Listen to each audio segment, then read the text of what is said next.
Thank you for the introduction. Chairwoman, I should say, ladies and gentlemen.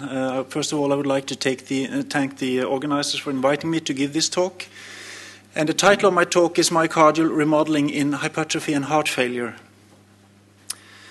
Actually, I think this is a quite difficult topic, and it's difficult for full-time researchers, and it's even more difficult for a cardiothoracic surgeon to deal with all the things going on in this syndrome or this picture. But to keep the terms clear here, first of all, Kate Moss, she is doing modeling, and I'm doing remodeling, so you have to keep that in mind. We have traditionally 3 patterns of remodeling, and as you see up here, this is the kind of remodeling you get when you have aortic stenosis and pressure overload to the left ventricle, where you have a concentric left ventricular hypertrophy. If the left side of the heart is subjected to volume overload, as in aortic regurgitation or mitral regurgitation, you will get a lengthening of myocytes and also maybe a sliding of the myocytes against each other, and you'll get a left ventricular eccentric hypertrophy. And these 2 types of hypertrophy also have different degrees of collagen or fibrosis. And the third pattern is a combination of these 2, really, in which you have a myocardial infarction, and the infarcted area is replaced by fibrotic tissue, but the rest of the heart will be subjected to increased pressure and increased load because it will have to perform the same amount of work. So increased left ventricular pressure or volume overload will end up in left ventricular remodeling. But what happens between these 2 things? There has to be something that transforms the signal of, for example, increased pressure into a biological response.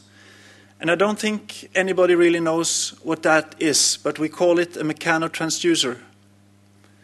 But this is quite important in understanding this process. So left ventricular remodeling will result in fibrosis, in hypertrophy, and those are well known. But obviously there are also a lot of other processes going on, both within the cardiomyocyte and also in the extracellular matrix. And here you see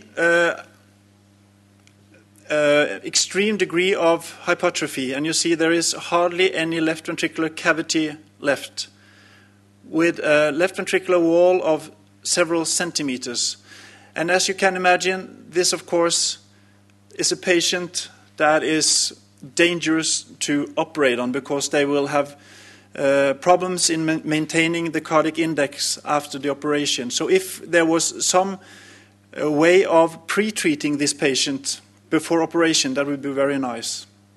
But to be able to do that, we have to understand all the processes taking place in pressure overload and remodeling. In the upper panel here, you see the collagen structure in a normal heart, and you see the collagen fibers. They are thin, and there seems to be a well-organized pattern.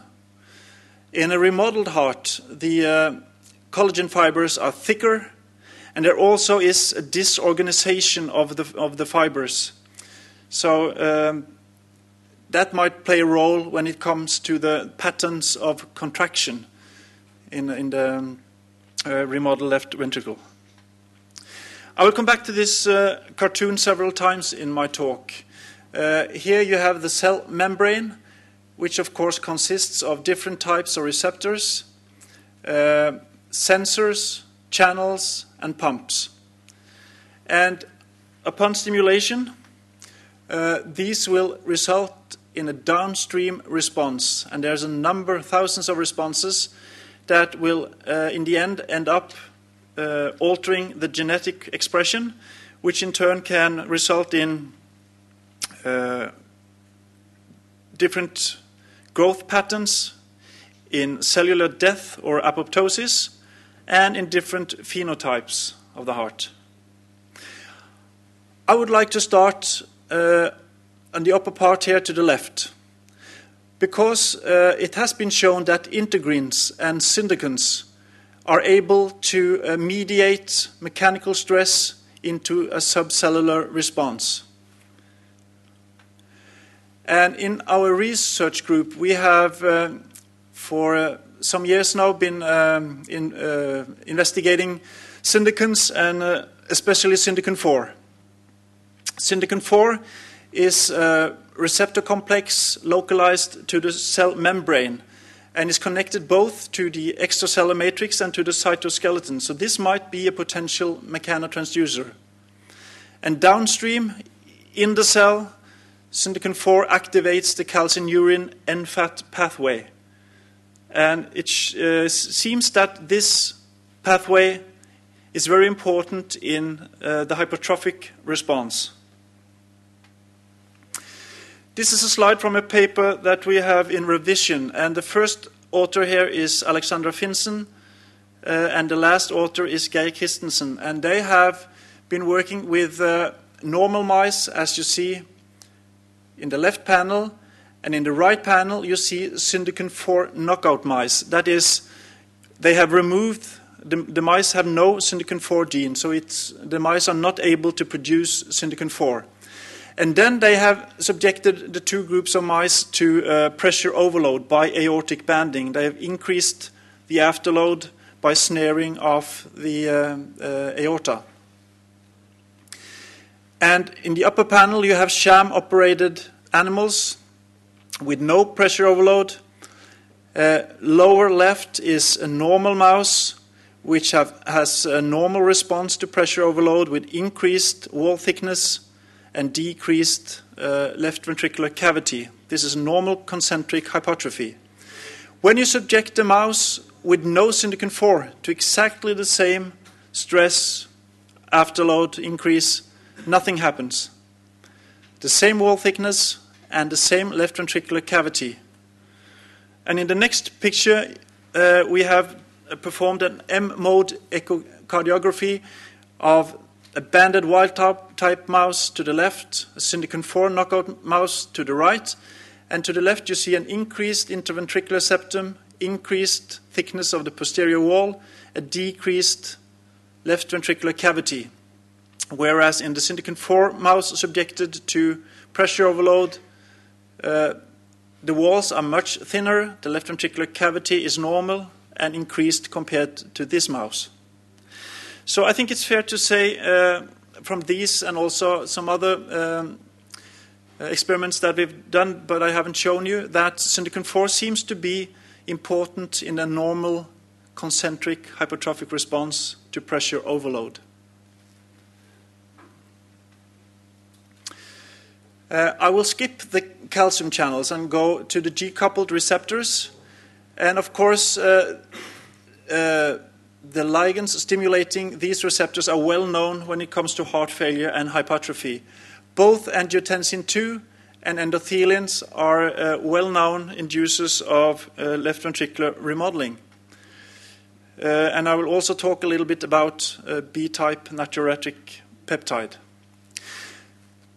This is a very important study published in 1982 by Eugene Braunwald and Janice Pfeffer, and they showed that the ACE inhibitor captopril was able to induce regression of left ventricular hypertrophy and prevent left ventricular dysfunction in spontaneously hypertensive rats. And I'm sure that all of you now, of course, are aware of that every patient with heart failure are treated with ACE inhibitor.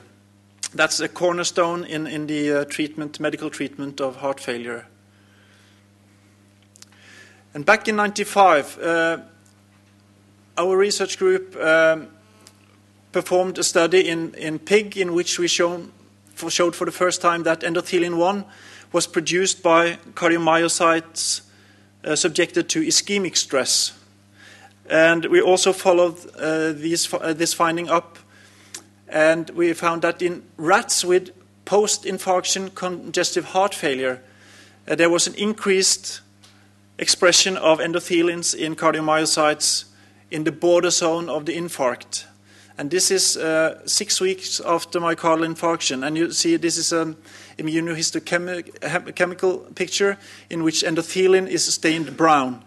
And you see this is scar tissue, and you see intense staining in the subendocardial layers of endothelin and also in the still viable cardiomyocytes in the border zone. And this is interesting because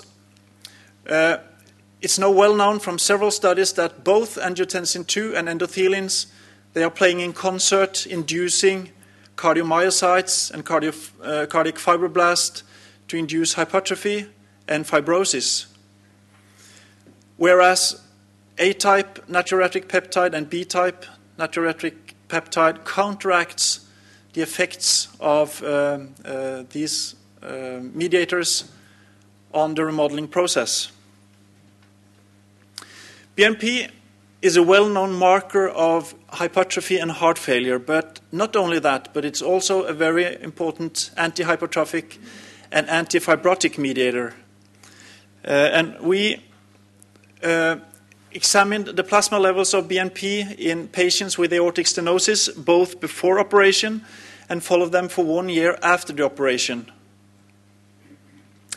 And this slide shows the main result. You see the BNP levels in plasma along the y-axis, and you see the time point on the x-axis. This is before operation, a couple of days before. This is 2 days postoperatively and 6 and 12 months postoperatively. And the normal values of circulating BNP should be somewhere below 70 picograms per milliliter. And as you see, before operation, the levels in plasma are almost 300. And these are patients without heart failure. They are operated on before they turn into overt heart failure. 2 days postoperatively, there is a further increase up to 450. And the plasma levels decrease towards normal levels over the next year. And there's also a correlation between left ventricular mass and plasma BNP levels, as is known from before. And this interesting study was published in PLAS in 2000, in which Tamura and co-workers, they had a knockout mouse knocking out the BNP gene. And those mice had spontaneously fibrosis in the left ventricle. It's not very easy to see here, but this is a mouse with the BNP, normal BNP levels. This is a BNP knockout mouse, and there are patches or islands of cardiac fibrosis within the left ventricular wall. And if you subject these mouse to pressure overload by banding of the abdominal aorta, there is a significant increase, the black bars, significant increase compared to the normal BNP mouse in the fibrosis to total area ratio. So BNP is definitely important in some way for cardiac fibrosis or for preventing cardiac fibrosis. I will also spend some time on the growth factors. And we've heard a little bit about earlier today about the TGF-beta superfamily, which is maybe one of the most well-studied and important growth factor family. And it consists of several members, activin A, GDF15, and also different subtypes of TGF-beta ligands. And several of these are interestingly increased in pressure overload. And upon stimulation of the TGF-beta receptor, they will activate a protein called SMAD2 and 3, which are intracellularly, and I'll show you a picture of that. The TGF-beta receptor consists of two subtypes, type 1, type 2. And especially type 1 will, upon stimulation, bind to the SMAD protein, and you will get a phosphorylation of SMAD2 and 3, which in turn will form a complex with SMAD4, And this complex will move into the nucleus and induce a number of processes.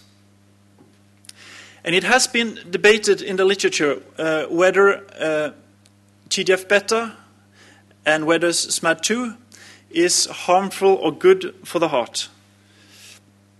And we wanted to try to find out whether SMAD2 stimulation is good or bad for the heart during pressure overload. So we got hold of a blocker of the SMAD2 tree system called SM16. It's not commercially available, and it has never been used in this setting before, but it has been used in other kinds of experiments. But it's the background material says that it's very specific for inhibiting SMAD2, SMAD3.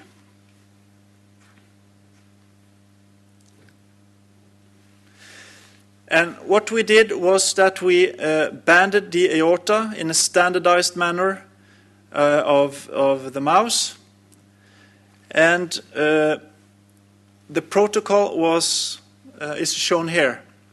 This is one of my PhD student, Bjørnstad, and there's a lot of participants in this study. We randomized the mouse either to receive CHO with the SM2 blocker SM16 or the standard CHO. And after receiving the CHO for a couple of days or 2 days, the mice were subjected either to aortic banding or to a sham operation. And then 1 week after banding, one investigator, blinded to the type of food, performed a Doppler assessment of the gradient across the banding, and he also performed a functional analysis of the heart. He measured left atrial diameter, the mitral flow signal, tissue velocity, fractional shortening, and so forth. And then the animals were sacrificed. And here you see the degree of SMAD phosphorylation on the y-axis. This is the protein levels. And on the x-axis, you see mice to the left receiving standard CHO, to the right receiving the SM2 blocker, SM16. And the blue bars are sham-operated animals, and the green bars are animals subjected to aortic banding. And as you see, in the normal situation, when you band a mouse, after a week there will be a 200% increase in the phosphorylation of SMAD2.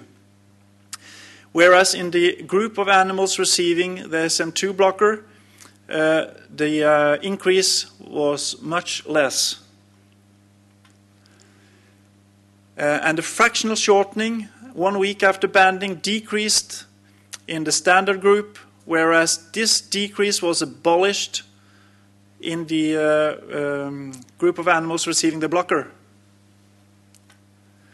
And there was also a significant correlation between, on the x-axis, the degree of SMAD2 phosphorylation and systolic tissue velocity, which is a measure of left ventricular function. So the more phosphorylation, the more reduced is left ventricular function. So this led us to hypothesize that SMAD phosphorylation in this setting is important for left ventricular function. And we also measured the lung weights, and the lung weight is an indication of pulmonary congestion. And you see in the normal group of mice receiving the standard CHO, there was an increased lung weight after aortic banding, suggesting that there is a pulmonary congestion. But this increase was totally abolished after giving the drug SM16.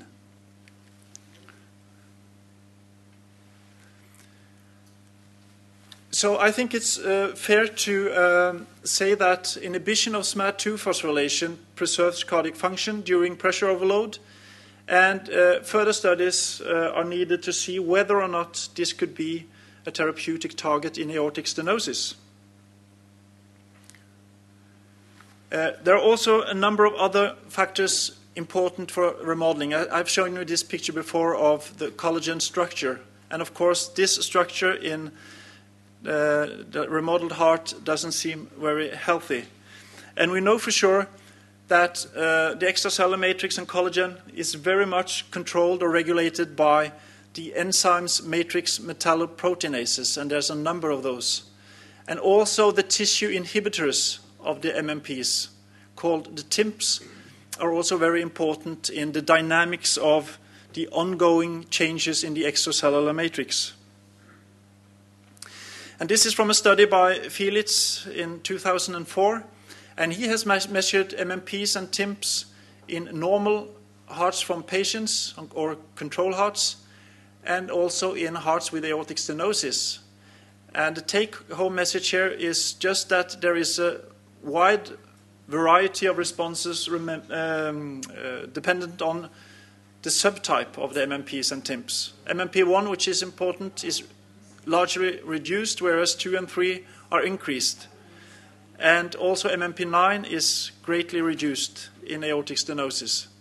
And also the TIMPs are altered. So these authors concluded that the balance between MMPs and TIMPs is shifted towards MMP inhibition in human aortic stenosis and may contribute to the collagen accumulation. I think the most important here is actually to notice that there is an ongoing process remodeling the heart all the time. This was proposed by Opie in Lancet in 2006, and if you look up here, you have a concentric hypertrophy with collagen in the left ventricular wall, and some way along the path you have a transition from compensated to decompensated hypertrophy, in which the left ventricle dilates and goes into overt heart failure. And he suggests that activation of matrix metalloproteinases will split up the crosslinks of collagen in the left ventricle, allowing the left ventricle to dilate and to go into failure. And I guess a lot of you has observed the same as we have, that you could have a patient with a certain degree of gradient across the aortic stenosis. And in some patients, they will have no hypertrophy at all. Other patients would have a lot of hypertrophy, and some patients might also have a lot of hypertrophy and heart failure. And how come some patients develop no hypertrophy and others develop large amount of hypertrophy or even heart failure? I think nobody can really answer that question yet. What we did, this is very fresh, unpublished data, but we hypothesized that there has to be some differences in gene expression in pressure overload between those animals, those mice with hypertrophy only, and those with hypertrophy and heart failure. So what we did, and that's another of my PhD student, Biljana Skrebik, she banded mice for 4 weeks, and we selected mice with the same gradient across the banding, no significantly difference, and divided the animals into 2 groups, those with and those without heart failure. And heart failure was defined as an increase in lung weight, increased left atrial diameter, and also reduced left ventricular function. And we examined those hearts with the Affymetrix array, and it's a very powerful tool to screen for alterations in genes. It's containing 45,000 probe sets, and in addition to using this Affymetrix array, we used a bioconductor system called TopGo. And this is a computer algorithm that looks upon not only single genes, because single genes might not be so important as functional gene groups. If you alter functional gene groups, that might be much more powerful and much more important than just changing a single gene. So when we applied this TopGo system to our data set, and this TopGo system really delivers 3 types of results. One is genes linked to biological processes. And you see here oxidative phosphorylation, oxidation reduction, and extracellular matrix organization and biogenesis were the most regulated functional groups. And you see there's a number of genes annotated here, significantly regulated were in the upper group 27, 128, and 22, whereas the expected numbers should be 4, 64, and 6. So there is a significant alterations in functional groups dealing with the energy metabolism within the cell and also the extracellular matrix.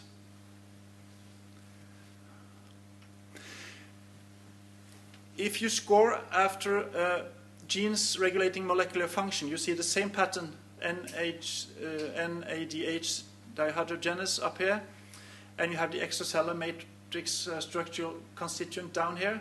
So these are the most regulated genes. And also genes regulating the cellular components, the same thing. Genes regulating energy metabolism and extracellular matrix.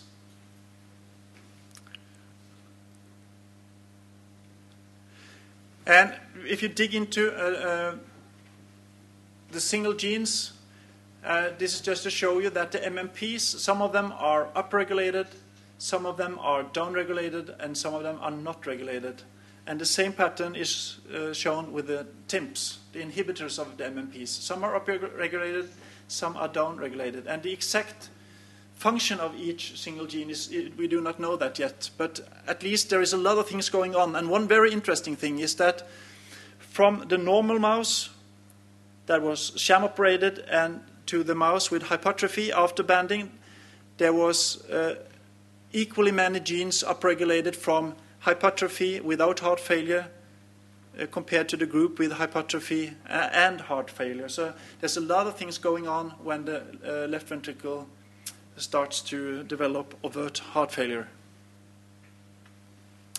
So in conclusion of my talk today, I would say that we have powerful tools to reveal the mechanisms that might lie behind myocardial remodeling.